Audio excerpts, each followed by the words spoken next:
Shri Sai Satcharitra, Chapter 4. Sai Baba's First Advent in Shirdi. Mission of the Saints. Shirdi, a holy Tirth. Personality of Sai Baba. Dictum of Goulibua. Appearance of Vitthal. Kshirsagar story. Das Ganu's bath in Prayag. Immaculate conception of Sai Baba and his first advent in Shirdi. Three Wadas.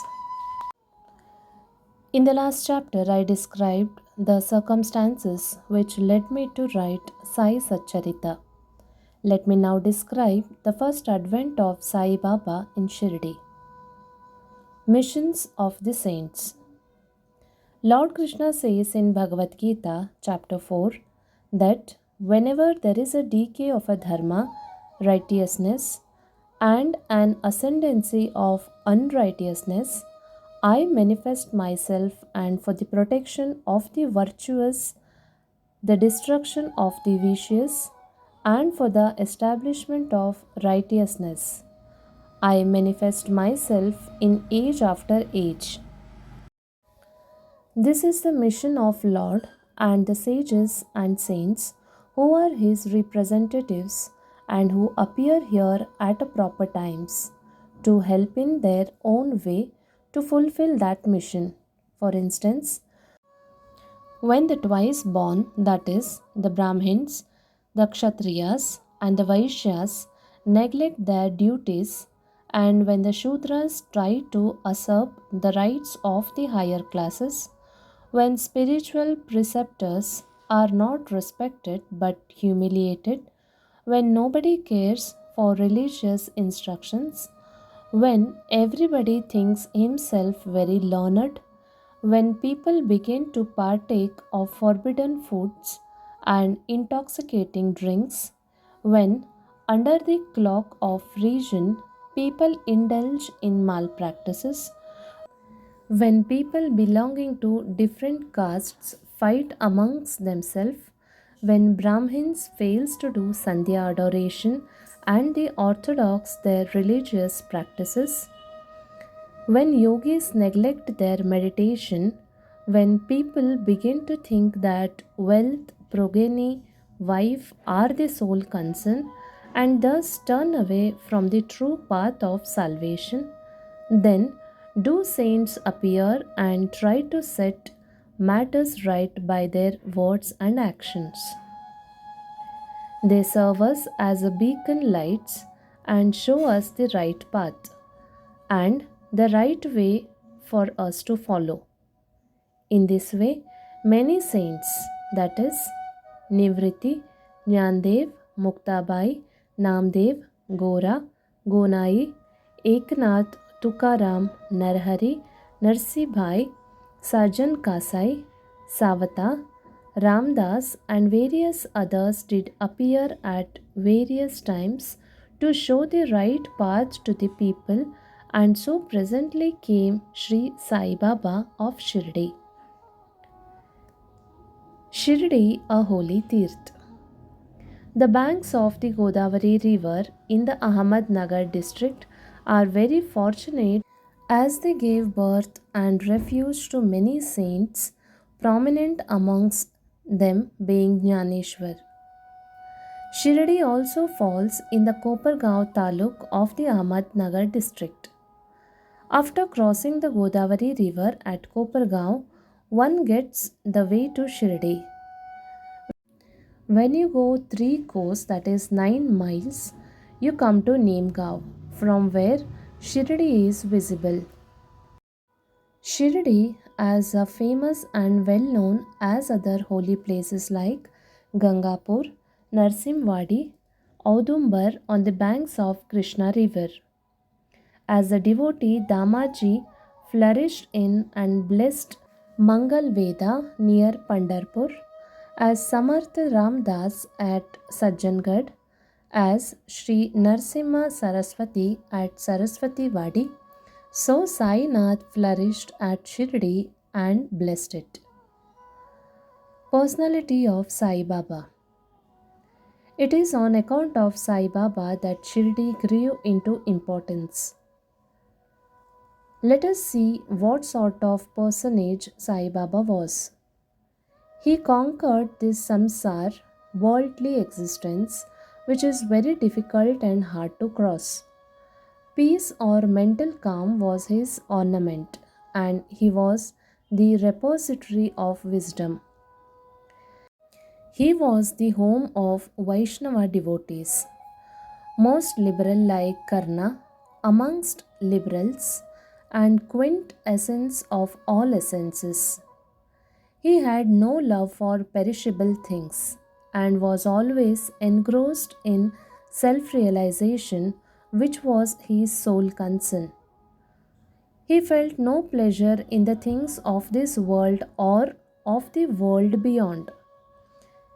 His antarang heart was as clear as mirror, and his speech always rained nectar. The rich or poor people were the same to him. He did not know or care for honor or dishonor. He was the Lord of all beings. He spoke freely and mixed up with the people, saw the actings and dances of Nautch girls and heard ghazals songs.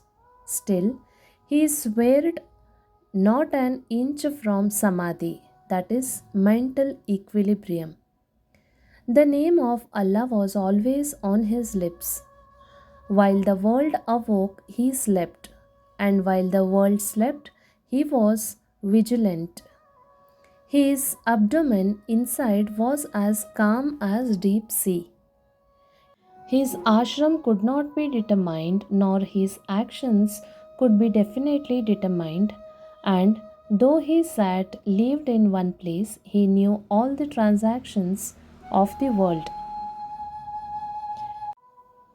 His darbar was imposing.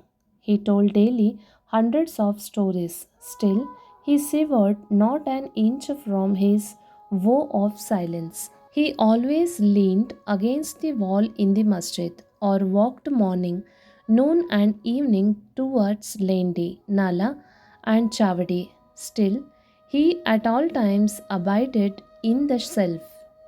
Though a Siddha, he acted like Sadhaka. He was meek, humble, and egoless, and pleased all. Such was Sai Baba. And as the soil of Shirdi was trodden by Sai Baba's feet, it attained extraordinary importance. As Jnaneshwar elevated Alandi, Eknath did to Paitan, so Sai Baba raised Shirdi. Blessed are the grass leaves and stones of Shirdi, as they could easily kiss the holy feet of Sai Baba and take their dust on their head. Shirdi became to us a devotee's another Pandharpur, Jagannath, Dwarka, Banaras, Kashi, Rameshwar, Badri Kedar, Nasik, Triambakeshwar, Ujjain, and Mahabaleshwar, Gokarn. Contact of Sai Baba in Shirdi was like our Veda and Tantra. It quinted our samsara, world consciousness, and rendered self realization easy. The darshan of Shri Sai was our yoga sadhana, and talk with him removed all our sins. Shampooing his legs was our bath in Triveni Prayag, and drinking the holy water of his feet destroyed our desires. To us, his commands were Vedas, and accepting eating his udi, sacred ashes, and prasad was all purifying. He was our Sri Krishna and Sri Rama who gave us solace, and he was our Parabrahma, absolute reality. He was himself beyond the pair of dvandvas opposite, never dejected nor elated. He was always engrossed in his self as existence, knowledge, and bliss. Shirdi was his center, but his field of action extended far wide to Punjab, Calcutta, North India, Gujarat, Decca, now in Bangladesh, and Konkan. Thus, the fame of Sai Baba spread far and wide, and people from all parts came to take his darshana and be blessed. By mere darshan, minds of people, whether pure or impure, would become at once quiet. They got here the same sort of unparalleled joy that devotees get at Pandharpur by seeing Vitthal Rakhumai. This is not an exaggeration. Consider what a devotee says in this respect. Dictum of Goulibua. An old devotee by name Goulibua, aged about 95 years, was a Varkari of Pandari. He stayed 8 months at Pandharpur and 4 months, that is from Ashada to Kartik, July to November, on the banks of the Ganges. He had an ass with him for carrying his luggage and a disciple as his companion. Every year he made his wari or a trip to Pandharpur and came to Shirdi to see Sai Baba, whom he loved the most. He used to stare at Baba and say, "This is Pandarinath Vitthal incarnate, the merciful Lord of the poor and helpless." This Goulibua was an old devotee of Vithoba and had made many trips to Pandhari. And he testified that Sai Baba was real Pandharinath. Vitthal himself appeared. Sai Baba was very fond of remembering and singing God's name. He always uttered Allah Malik, God is Lord, and in his presence made others sing God's name continuously day and night for 7 days. This is called Nama Saptaha. Once he asked Das Ganu Maharaj to do the Nama Saptaha. He replied that he would do it only if he was assured that Vitthal would appear at the end of the seventh day. Then Baba, placing his hand on his chest, assured him that certainly Vitthal would appear, but that the devotee must have to be earnest and devout. The Dankapuri of Thakurnath, the Pandhari of Vitthal, the Dwarka of Krishna is here in Shirdi. One need not go out too far to see Dwarka. Will Vitthal come here from some outside place? He is here only. Only when the devotee is bursting with love and devotion, Vitthal will manifest himself here in Shirdi. After the Saptaha was over, Vitthal did manifest himself in the following manner. Kaka Sahib Dikshit was as usual sitting in the meditation after the bath, and he saw Vitthal in the vision. When he went at noon for Baba's darshan, Baba asked him, showing blank point, "Did Vitthal Patil come? Did you see him? He is very truant fellow. Catch him firmly, otherwise he will escape, if you be little inattentive." This happened in the morning, and at noon there was another Vitthal darshan. One hawker from outside come there for selling 25 to 30 pictures of Vithoba. This picture exactly tallied with the figure that appeared in Kaka Sahib's vision. On seeing this and remembering Baba's word, Kaka Sahib Dikshit was much surprised and delighted. He bought one picture of Vithoba and placed it in his shrine for worship. Bhagwantrao Kshirsagar story. How fond was Baba for Vitthal worship was illustrated in Bhagwantrao Kshirsagar story.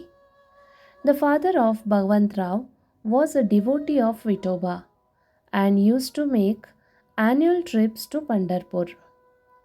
He also had an image of Vithoba at home, which he worshipped. After his death, the son stopped everything, the annual trip to Pandharpur, the worship, and the Shraddha ceremony, etc. When Bhagwant Rao came to Shirdi, Baba, on remembering his father, at once said, "His father was my friend, so I dragged his son, here. He never offered Naivedyam, and so he starved Vitthal and me too. So I brought him here. I shall remonstrate him now and set him to worship." Das Ganu's bath in Prayag. The Hindus think that the bath in the holy Tirth of Prayag, where the Ganga and Yamuna meet, is very meritorious, and thousands of pilgrims go there at periodical times to have the sacred bath there. Once Dasganu thought that he should go to Prayag for a bath and came to Baba to get his permission for doing so. Baba replied him, "It is not necessary to go so long. Our Prayag is here. Believe me." Then, wonder of wonders, when Dasganu placed his head on Baba's feet, out came or flowered streams of Ganga, Yamuna water from both the toes of Baba. Seeing this miracle, Dasganu was overwhelmed with a feeling of love and adoration, was full of tears. Inwardly, he felt inspired, and his speech burst forth into a song in a praise of Baba and his Leelas. Immaculate Conception of Sai Baba and his first advent in Shirdi. Nobody knew the parents' birth or birthplace of Baba. Many inquiries were made, many questions were put to Baba and others regarding these items, but no satisfactory answers or information has yet been obtained. Practically, we know nothing about these matters. Namdev and Kabir were not born like ordinary mortals. They were found as infants in mother of pearls. Namdev being found on the bank of Bhimrati river by Gonai, and Kabir on the bank of Bhagirathi river by Tamal. Similar was the case with Sai Baba. He first manifested himself as a young lad of 16 under a neem tree in Shirdi for the sake of bhaktas. Even then, he seemed to be full with the knowledge of Brahman. He had no desires for worldly objects even in dream. He kicked out Maya, and Mukti, deliverance, was serving his feet. One old woman of Shirdi, the mother of Nana Chokdar, described him thus: "This young lad, fair, smart, and very handsome, was first seen under the neem tree, seated in an asan. The people of the village were wonderstruck to see such a young lad practicing hard penance, not minding heat or cold. By day he associated with none. By night he was afraid of nobody. People were wondering and asking when this young chap had turned up. His form and features were so beautiful that a mere look endeared him to all. He went to nobody's door, always sat near the neem tree. Outwardly he looked very young, but by his action he was really a great soul. He was the embodiment of dispassion and was an enigma to all. One day it so happened that God Khandoba possessed the body of some devotee, and people began to ask him, Deva, God, you please inquire what blessed father's son is this lad, and where did he come from? God Khandoba asked them to bring a pickaxe and dig in particular place. When it was dug, bricks were found underneath a flat stone. When the stone was removed, a corridor led to a cellar where Cow mouth shaped structures, wooden boards, necklaces were seen. Khandoba said this lad practiced penance for 12 years. Then the people began to question the lad about this. He put them off and telling them that it was his guru's place, his holy Vatan, and requested them to guard it well. The people then closed the corridor as before. As Ashwatha and Audumara trees are held sacred, Baba regarded this neem tree equally sacred and loved it most. Malsapati and other Shirdi devotees regard this site as the resting place, Samadhi Sthana of Baba's Guru, and prostrate before it. Three Vadas. The site with the neem tree and surrounding place was bought by Mr. Hari Vinayak Sathe, and on this site a big building styled Sathe's Vada was erected. This Vada was the sole resting place for pilgrims who flocked there. A par platform was built around the neem tree and lofts with the steps were constructed. Under the steps, there is a niche facing south and devotees sit on the par platform facing north. It is believed that he who burns incense there on Thursday and Friday evening will be happy with the God's grace. This Vada was old and dilapidated and wanted repairs. The necessary repairs, additions, and alterations have been made now by Sansthan.